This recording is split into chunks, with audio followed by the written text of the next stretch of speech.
Okay, this simple video is about installing the Azure CLI, which is a command line interface, scripting based, that allows you to automate many of the tasks you would do manually at the portal in Azure. And so essentially this is all about managing resources in the cloud, and this becomes particularly important when you're talking about scale. I mentioned in a previous video that perhaps you have a subscription or many subscriptions, many tenants. This allows you to automate at scale on some of those repetitive tasks. Such things as virtual machines, networks, storage, databases, all of it can be maintained and actually updated through this interface.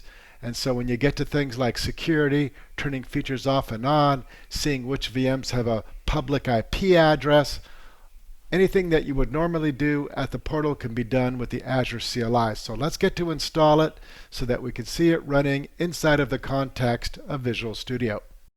So one thing to keep in mind is that in the Windows world, there are multiple ways to run the Azure CLI. We're going to choose the Windows Linux subsystem just because we're able to run the debugger, and we find that to be exceedingly useful. But you can also use PowerShell, prompt, or the command prompt to do the same thing. And again, we're going to use the Windows subsystem for Linux to do this. As you can see here, I am running an Ubuntu instance of the Windows subsystem for Linux for WSL. So let's go get the help guide on installing the Azure CLI here. Okay, this is the Azure Learn documentation. Notice I have Ubuntu listed here. There are other flavors. I'm going to scroll down. It's a one-line command here. I'm going to copy to the clipboard and run it. So let's go ahead and paste that command here and install the CLI.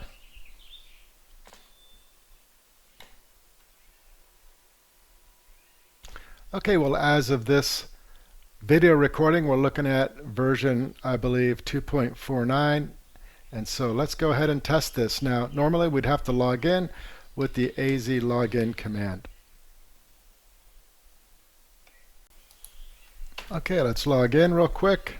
I'm using a device code, as you can see here. And so over here, that simply means that I paste it in, and this will log me in.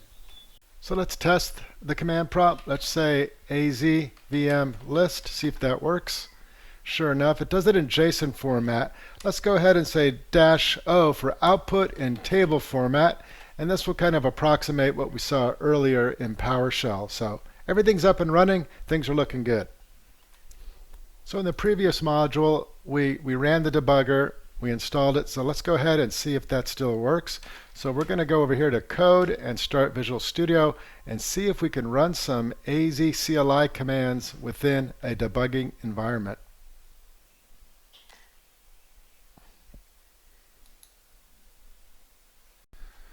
Okay, this time around let's do a little bit of a fancier piece of bash script so we can actually use the debugger. I'm going to say listvms.sh.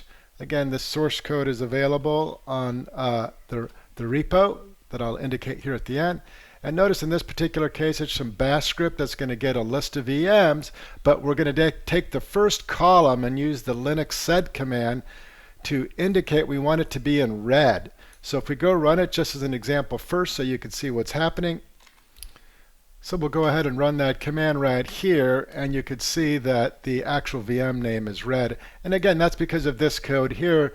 Let's set a debugger so we can actually see what it would be like in a real-world example. And this is really quite fantastic to be able to go here in the debugger and look at the different aspects of the running code. So again, we click this little icon here and we can start to poke around. And as I hit the F10 key, actually go one line at a time. There's the VM name, column anyway, and then as we loop through, you'll see the first VM name appear, and that one here, that's just the column separator. One more line, and sure enough, you can see the first VM here is going to be my VM. And so this is great. We're able to actually process this and see it running in real time in a debugger. Quite fantastic. And so thank you for watching this video. Let's close this off and get to the next module. Once again, thank you for watching. I'm Bruno Turkle, and you can get the GitHub resources here. See you in the next video.